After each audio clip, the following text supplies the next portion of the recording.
50 ans de silence, comment c'est possible? L'abbé, c'était le poumon financier, la machine à cash. Contrairement à ce qu'on peut penser, il y a beaucoup de gens qui savaient.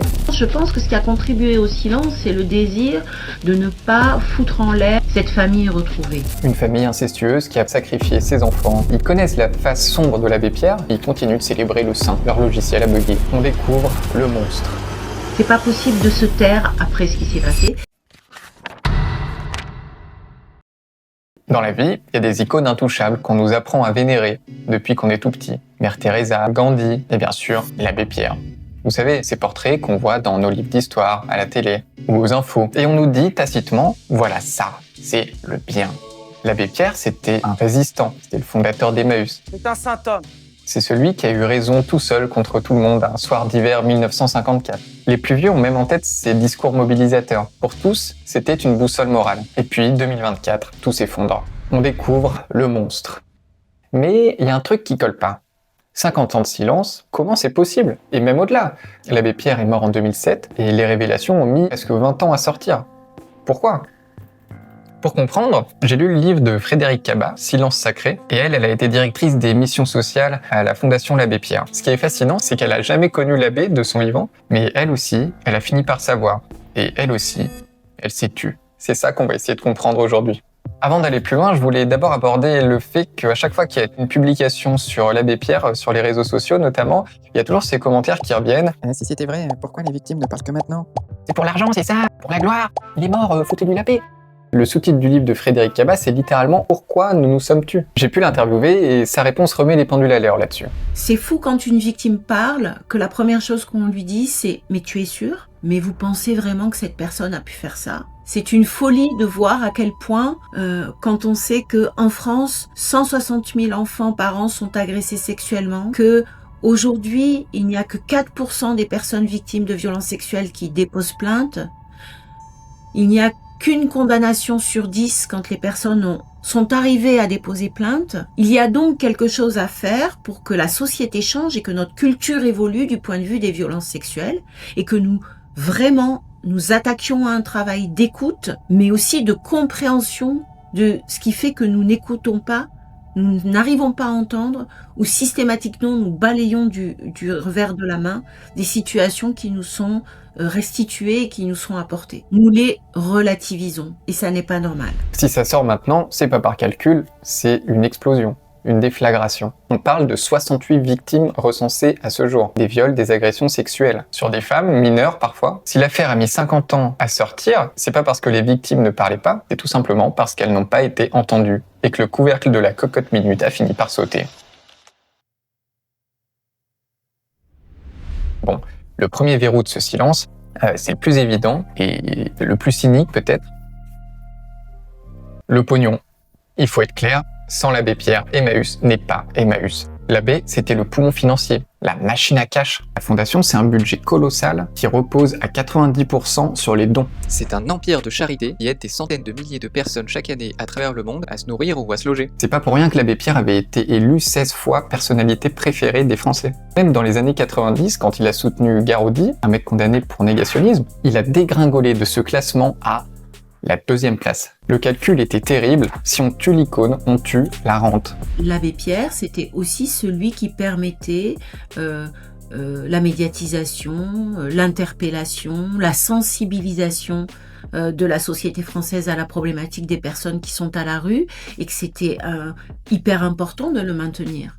Et que nous étions dans un paradoxe aussi, ce paradoxe qui est que nous étions là pour aider l'autre, et comment entendre qu'en étant là pour aider l'autre, nous étions dirigés, guidés par un être qui était aussi violent et aussi destructeur.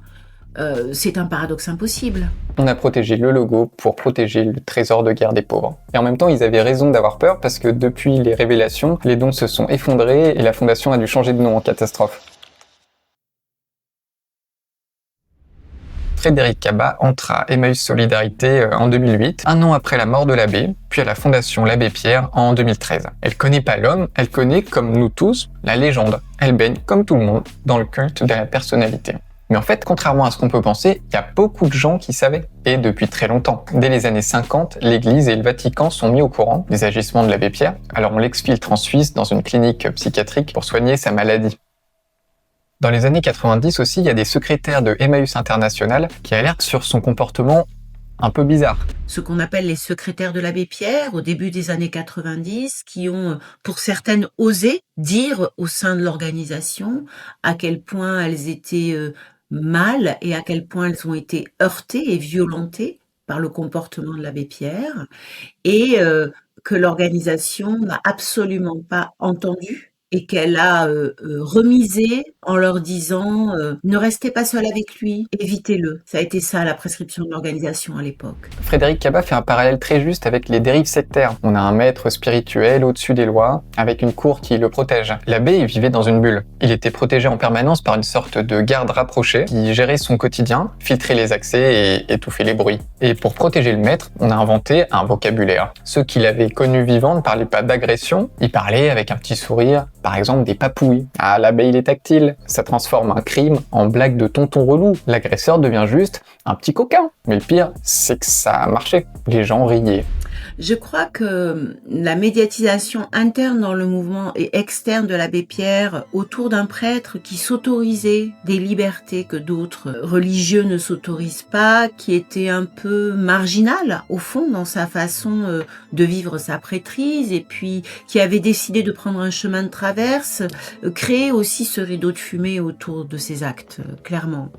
Et puis ça avait un côté aussi fort puisque j'étais dans un mouvement laïque et donc qui se revendiquait laïque, qui n'était pas du tout de confession catholique, chrétienne, et qui donc jouait avec cette image d'un prêtre qui avait réglé le problème finalement de la prêtrise et qui s'autorisait dans son discours à tomber amoureux. Ce qui n'a rien à voir avec la réalité des violences criminelles, de prédateurs qu'il a commis pendant plus de 50 ans. Mais pour nous, qui étions dans cette famille, qui souhaitions conserver cette action collective, ce lien qui nous unissait, évidemment, il était plus facile de l'imaginer comme un gentil prêtre avec une image d'Épinal plutôt qu'un prédateur de cette envergure. Et donc oui, nous en avons ri parce que c'était pour nous quelque chose qui était de l'ordre d'un narratif et ça n'existait pas. Ça n'existait pas. Le rire, c'est le meilleur anesthésiant. Là, on parle pas que de main aux fesses, on parle d'agression sexuelle, on parle de viol, d'emprise. Tant qu'on rigole, on voit pas les vies brisées.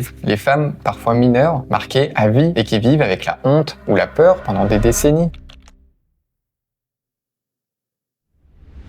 Pour comprendre cette mécanique du déni, il faut aussi regarder du côté de la machine administrative qui l'entourait. Le système Emmaüs était en fait devenu sourd par défaut. Pas juste pour l'abbé, mais pour tout. Frédéric Cabat a une histoire qui illustre parfaitement ce système. En 2011, une femme hébergée par Emmaüs, Madame A, se plaint d'agressions sexuelles graves. Pas par l'abbé Pierre du coup, mais par un veilleur de nuit. Elle écrit des lettres à la direction, elle écrit confidentiel dessus, et qu'est-ce qui se passe?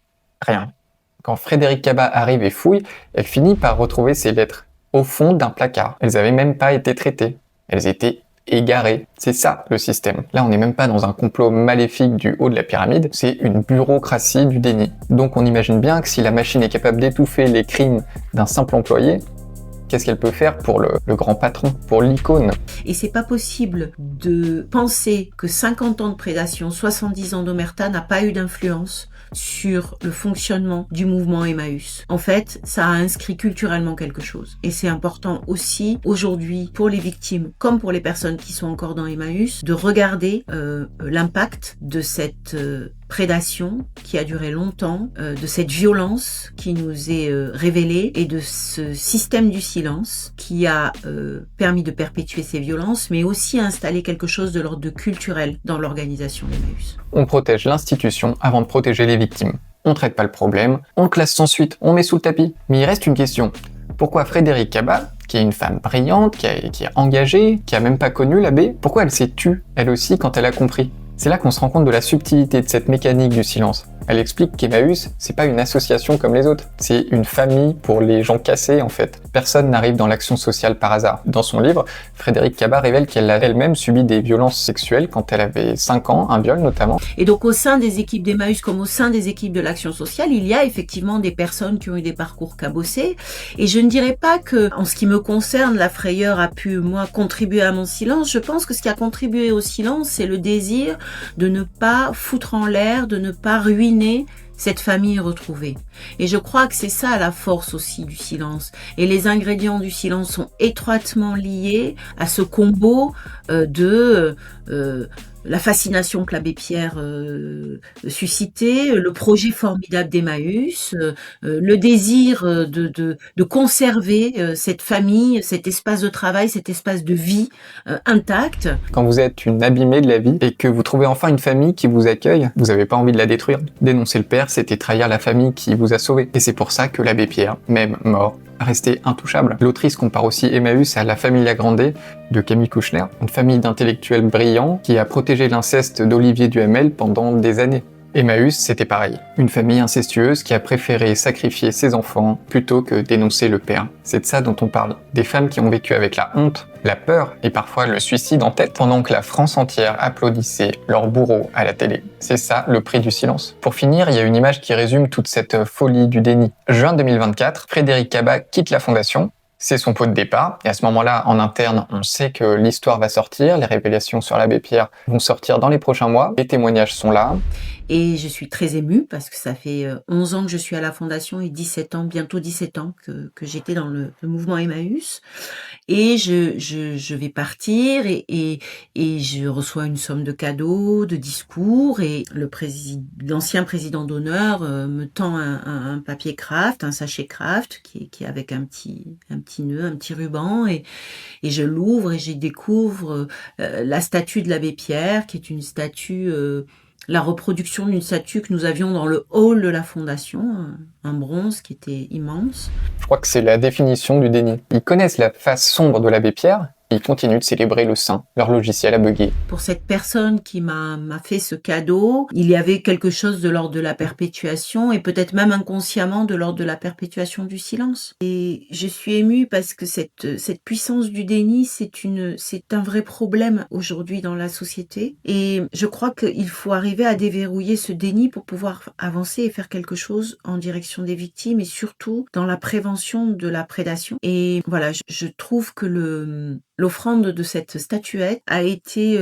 j'étais choquée quand je l'ai reçue. J'avais ouï dire qu'il y avait quelque chose qui allait sortir au moment où je l'ai reçue. Et au moment où je l'ai reçue, j'étais devant toute mon équipe qui me regardait. Il y avait une 50aine de personnes qui étaient présentes. Et je suis restée complètement sidérée par ce cadeau que j'ai pris. J'ai continué à me taire, moi aussi. Je l'ai mis dans mon sac. Et voilà, et il m'a fallu quelques mois pour dépasser l'effondrement personnel, pour pouvoir la regarder en face, cette statuette, et me dire c'est pas possible. C'est pas possible de se taire après ce qui s'est passé. Frédéric Cabas raconte qu'elle a écrit son livre avec la statuette en face d'elle. C'est une manière d'arrêter de baisser les yeux. Aujourd'hui, Frédéric Cabas a tourné la page. Elle travaille toujours dans le logement social, mais loin du système Emmaüs.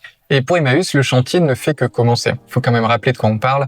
Emmaüs, c'est 500 associations à travers le monde. C'est 70 000 personnes aidées chaque année, rien qu'en France. Ils font un boulot vraiment vital. On peut pas tout rayer comme ça. Mais qu'est-ce qu'on fait maintenant? Eh ben, Emmaüs a décidé d'ouvrir les placards. Ils ont demandé à une équipe de l'EHESS de les aider à comprendre comment ce silence a pu s'installer. C'est une démarche assez unique quand même. Pour nous, la leçon est peut-être plus simple. Il faut se méfier des héros. Je parlais de Gandhi, de Mère Teresa. On connaît aussi aujourd'hui leur face sombre. Et puis, dès qu'un système devient une famille qu'on peut plus critiquer, faut commencer à se méfier. Mais en fait, faut jamais laisser un bon combat servir d'excuse à quoi que ce soit. Merci d'avoir regardé cette vidéo. Je vous conseille de lire Silence Sacré. Ça va forcément un peu plus en détail dans le livre que dans cette vidéo. Vous pouvez mettre un petit like, vous pouvez vous abonner. Mettez un petit commentaire. Vous pensez quoi de l'abbé Pierre ?